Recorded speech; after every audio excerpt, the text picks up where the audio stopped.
So I guess step one in whatever it is I'm doing, what would I call it? The first step in sustainability.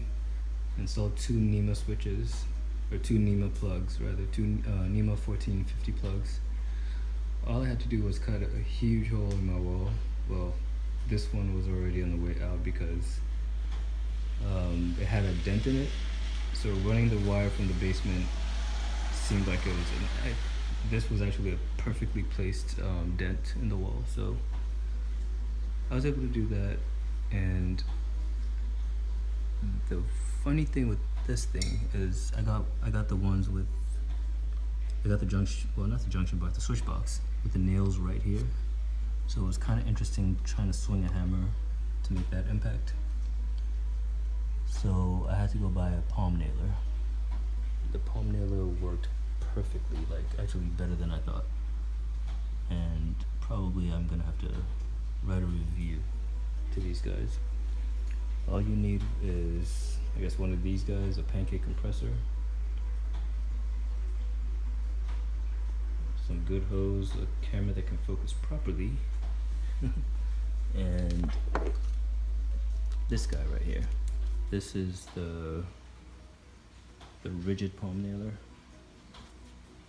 Yep, this one's a rigid palm nailer, and it worked perfectly. There were others. I think Boss Stitch was one, and Porter and Gable or something like that.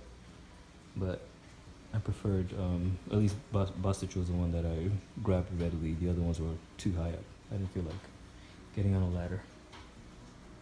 But anyway, this garage is really, really full, but for these two guys, I'm yet to complete the circuit in the switch panel. So that video should be here shortly.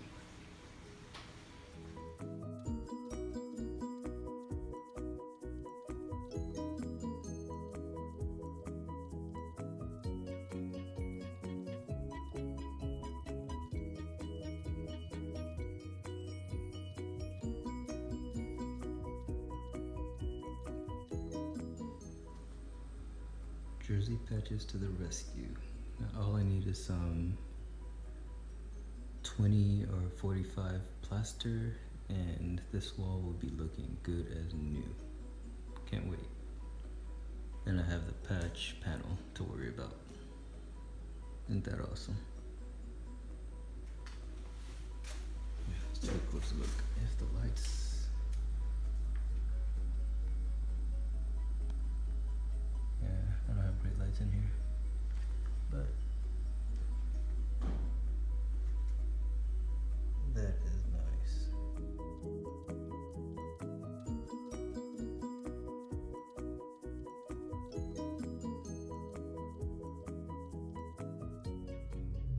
There's just a few things that went into this creation. Well, minus my son's bike.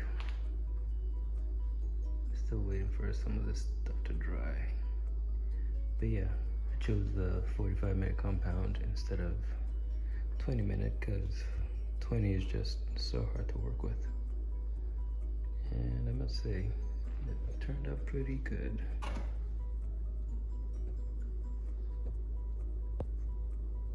Yep, pretty flat. Nice. No bumps and ridges. Or ridges. So, need to polish that stuff off.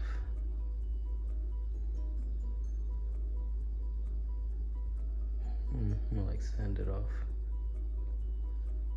And then throw these face plates on. I wonder where the other one is. But anyway, can't find it.